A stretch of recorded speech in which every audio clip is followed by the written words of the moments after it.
Olá pessoal, a partir dessa aula nós vamos começar a estudar os compostos orgânicos, que são componentes das células dos seres vivos. Os compostos orgânicos eles são divididos em 5 categorias, então nós temos os carboidratos, os lipídios, as proteínas, os ácidos nucleicos e as vitaminas.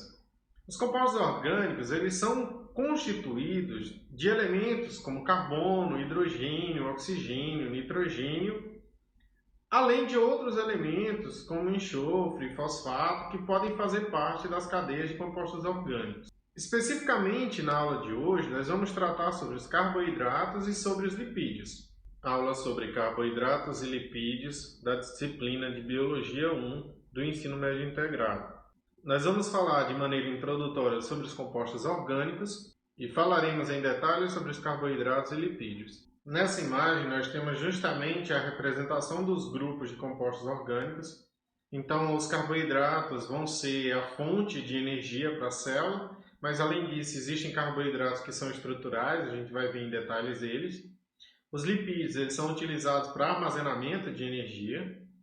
As proteínas elas desempenham várias funções na célula, então elas podem agir como hormônios, elas podem ser estruturais, elas vão poder ser inclusive anticorpos agindo na imunidade do organismo.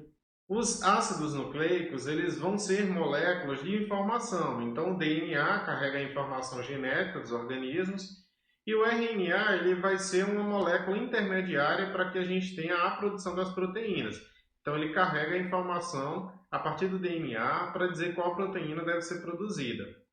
E as vitaminas vão ser componentes orgânicos também e que são essenciais para o metabolismo. A falta de determinadas vitaminas pode comprometer a saúde de um organismo. Os carboidratos incluem os açúcares e os polímeros desses açúcares. Os carboidratos mais simples, eles são denominados de monossacarídeos. Como exemplos de monossacarídeos, nós temos a glicose, a frutose e a galactose. Os monossacarídeos eles podem ser ligados uns aos outros para formar moléculas complexas, que são os disacarídeos, os oligosacarídeos e os polissacarídeos. Essas moléculas complexas elas vão ser formas de moléculas estruturais ou também de moléculas de armazenamento de energia. Os carboidratos eles podem ser chamados também de hidratos de carbono. Se a gente pegar a estrutura de um carboidrato, os elementos que a gente vai ter nele vão ser carbono, hidrogênio e oxigênio. Se a gente considerar a quantidade de carbono que existe nas cadeias de carboidratos, eles podem ser classificados em trioses, que são açúcares, carboidratos, que possuem 3 carbonos nas suas cadeias. Aqui a gente tem representado o gliceraldeído, que possui 3 carbonos, e a dihidroxiacetona, que também possui 3 carbonos. Então, são as chamadas trioses. As pentoses são açúcares que possuem 5 carbonos em sua estrutura. Então, pentose, 5 carbonos. Exemplo de pentose, a gente tem a ribose e a gente tem também a ribulose. Um outro açúcar que também é uma pentose é a desoxirribose, que é a molécula de açúcar do DNA. Hexoses são açúcares que possuem 6 carbonos na sua cadeia. Exemplos de açúcares que são hexoses, a gente tem a glicose e a galactose, assim como também a frutose. Então, esses são açúcares com 6 carbonos. Os açúcares simples, que são chamados monossacarídeos, dentre eles a gente tem a glicose e a frutose, que estão representadas nessa imagem, eles podem se ligar por meio de uma ligação que é chamada de ligação glicosídica, para formar os chamados disacarídeos. Então, o que é um disacarídeo? É a junção de 2 monossacarídeos. Então, se você observar nessa imagem, a gente tem a molécula de glicose, e a molécula de glicose ela se liga com a molécula de frutose, formando uma ligação que está representada como ligação glicosídica. A partir dessa ligação glicosídica, você vai ter a liberação de uma molécula de água. Como a gente falou na aula passada, esses processos de síntese de monômeros, eles normalmente acontecem por síntese por desidratação, ou seja, que liberam uma molécula de água. E aí, qual o composto que a gente tem formado quando a gente une uma glicose com uma frutose? Nós vamos ter um composto que é chamado de sacarose. A palavra sacarose, ela pode ser um pouco estranha para vocês, mas a sacarose nada mais é do que o nosso açúcar que a gente usa em casa para adoçar as coisas. Então, o nosso açúcar é a sacarose, que é o produto da união de uma molécula de glicose com uma molécula de frutose. E aí, quando a gente se alimenta de uma fonte de sacarose, o que acontece? No nosso sistema digestório, a gente vai quebrar a sacarose e vai absorver a glicose e a frutose. Então, a gente absorve esses nutrientes, esses monossacarídeos, e eles vão circular na nossa corrente sanguínea.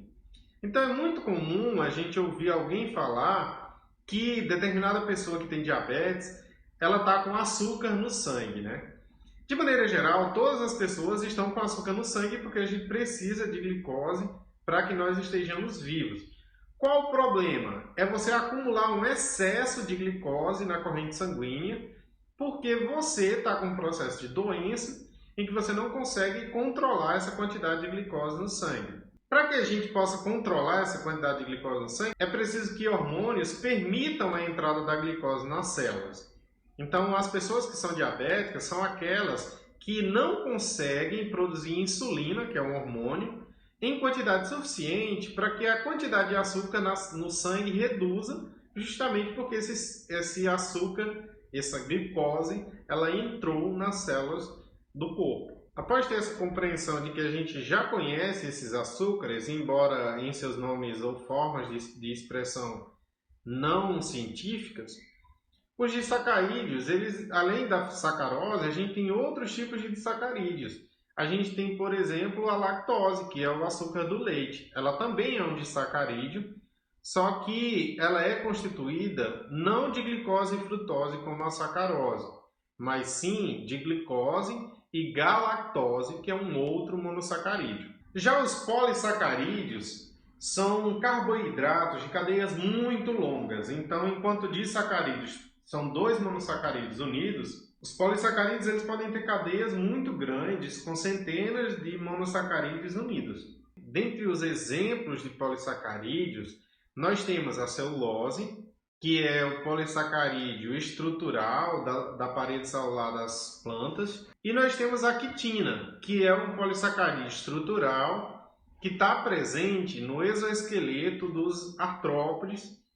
Então, ele está presente no exoesqueleto dos insetos que você conhece, como baratas, formigas. Em todos eles você tem esse exoesqueleto, que é uma estrutura rígida constituída de quitina.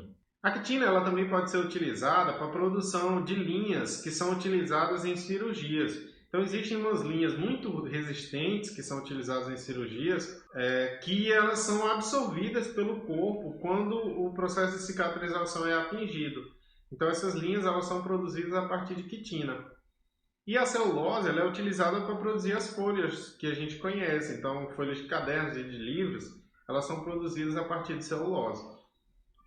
Celulose e quitina são polissacarídeos chamados de polissacarídeos estruturais. Já os polissacarídeos energéticos são aqueles que armazenam energia para o organismo. As plantas vão utilizar o amido como um polissacarídeo energético e os animais vão utilizar do glicogênio. Nessa imagem nós temos a representação justamente de um gafanhoto que ele está perdendo o seu exoesqueleto de quitina porque ele está entrando em uma nova fase de crescimento. Então ele ganhou um novo exoesqueleto de quitina e ele perdeu esse exoesqueleto antigo. Então vocês conseguem observar que é uma estrutura bastante rígida e talvez vocês já tenham observado algum exoesqueleto de quitina. Um outro exemplo clássico para observar a presença do exoesqueleto nos insetos é quando você tem a metamorfose da lagarta para dar origem à borboleta. Então, aquele casulo que a lagarta vai formar é justamente constituído de quitina. Então, você pode observar que é uma estrutura rígida. Os lipídios, eles abrangem uma classe de compostos com estrutura muito variada que vão exercer diferentes funções biológicas. São substâncias fisicamente caracterizadas por serem insolúveis em água, mas que são solúveis em solventes orgânicos, como, por exemplo, no éter, no álcool e no cloroformo.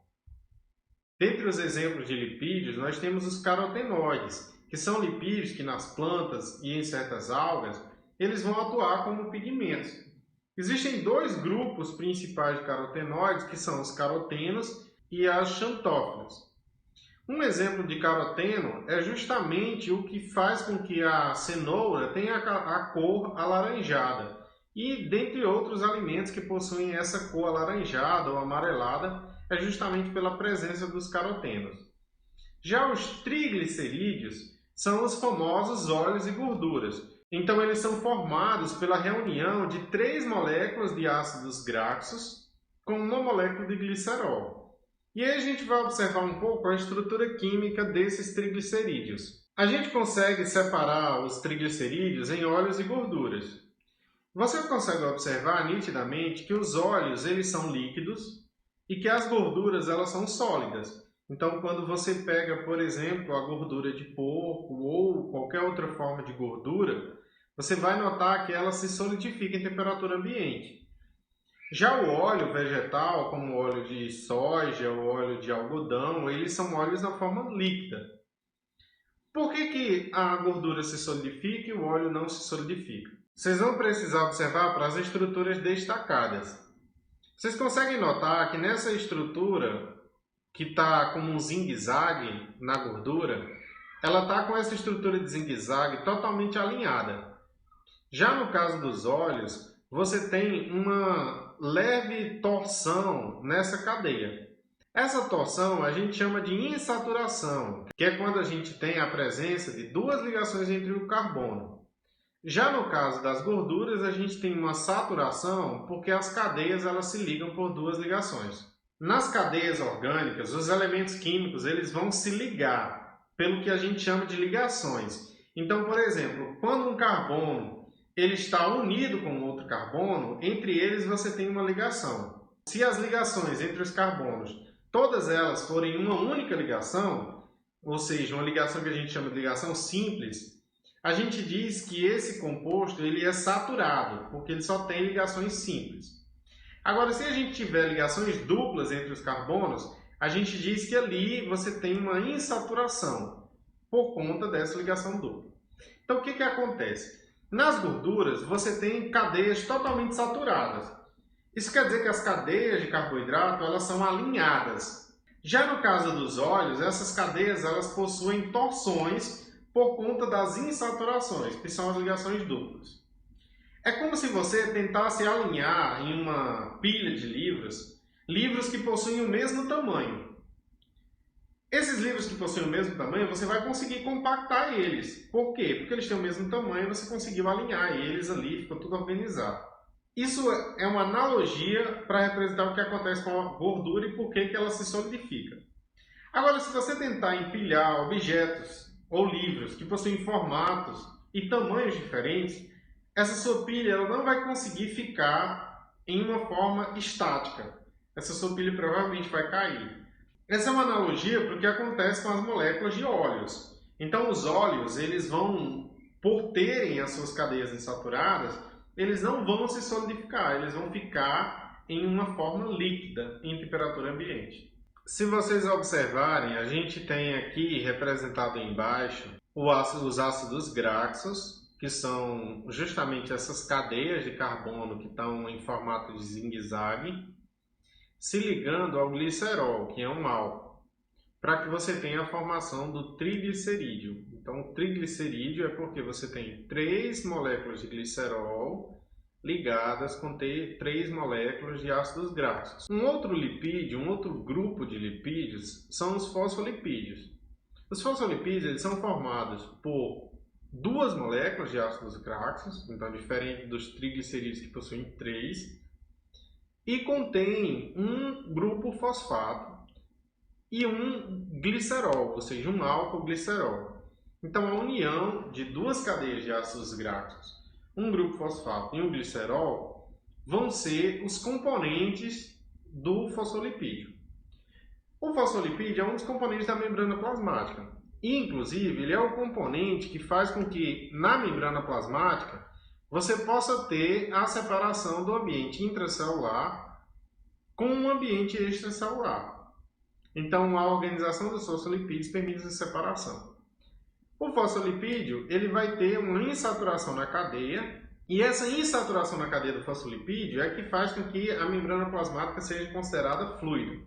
Dizer que a membrana plasmática é fluida é justamente dizer que ela não é estática, que ela não é parada. Então, os componentes da membrana plasmática eles se deslocam e garantem que a vida seja possível, que as trocas gasosas sejam possíveis a partir dessa fluidez da membrana. Então, a membrana plasmática ela é constituída de fosfolipídios e de proteínas. E os fosfolipídios têm essa característica de serem lipídios que possuem essa cauda, que inclusive é uma cauda chamada de hidrofóbica, porque ela não se mistura com a água. E a região que é polar, que vai ser a região onde você tem o glicerol, que é o álcool, e o grupo fosfato, a região polar, ela vai ter afinidade por água.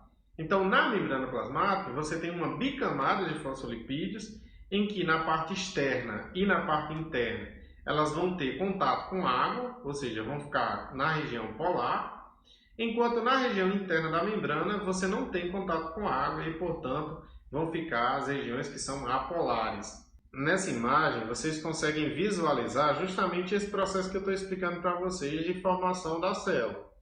Então, aqui você tem a formação de uma vesícula, e essa vesícula você tem água tanto na parte interna quanto na parte externa, que estão representadas em azul. Mas nessas partes que estão com essas regiões amareladas e em lilás, você não consegue observar a presença de água. Nessa parte interna é onde você tem a região das caudas dos fosfolipídios, que são hidrofóbicas, ou seja, que não tem afinidade por água. E nessas partes amarelas você tem a região que é polar, ou seja, a região que pode ter contato com água. E a partir de então, você tem uma separação do espaço que é interno dessa vesícula e o espaço que é externo da vesícula. A mesma coisa acontece na célula, para que você tenha a separação do espaço que você chama de intracelular e o espaço que a gente chama de extracelular. Outros exemplos de lipídios são as ceras. As ceras, elas também são hidrofóbicas, os lipídios de maneira geral eles são hidrofóbicos. E as ceras elas podem impermeabilizar superfícies de folhas, frutos, pétalas, reduzindo dessa forma a evaporação. Aqui a gente tem um exemplo de cera que é a cera de abelha, mas outros exemplos, a gente tem cera na carnaúba, que faz a impermeabilização das folhas. Se você pegar, por exemplo, também as aves que são aquáticas, como os patos, elas vão produzir cera por uma glândula chamada de glândula uropigiana. Elas liberam essa cera que é utilizada para tornar as penas impermeáveis. Então é assim que uma ave aquática consegue nadar. Ela usa essa cera para impermeabilizar suas penas e com isso conseguir nadar, né, e ter contato com água sem que as suas penas fiquem encharcadas. A cera de carnaúba ela é utilizada também em veículos para fazer com que quando aquele veículo for exposto a uma chuva, por exemplo, a água ela não fique impregnada na lataria do carro e essa água ela acabe caindo, né, sem ficar em contato com o carro e sem danificar a sua estrutura. Outros exemplos de lipídios são os esteroides. Dentre os exemplos de esteroides, o principal deles é justamente o colesterol, que vocês com certeza já ouviram muito falar dele.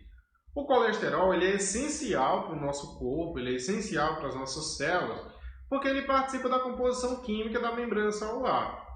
Então, em células animais, o colesterol ele é essencial para garantir a fluidez da membrana, para garantir com que a célula ela possa trocar calor com o ambiente, com que as nossas células possam ser refrigeradas.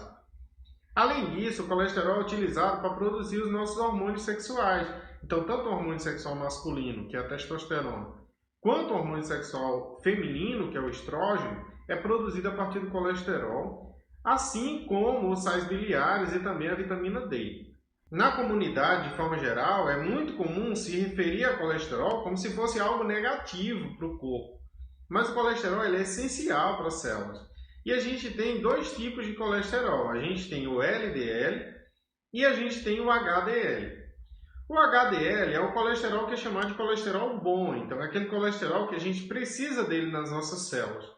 Já o LDL é o colesterol que deve ser evitado. Então, normalmente, a gente deve ingerir alimentos que possuem colesterol bom.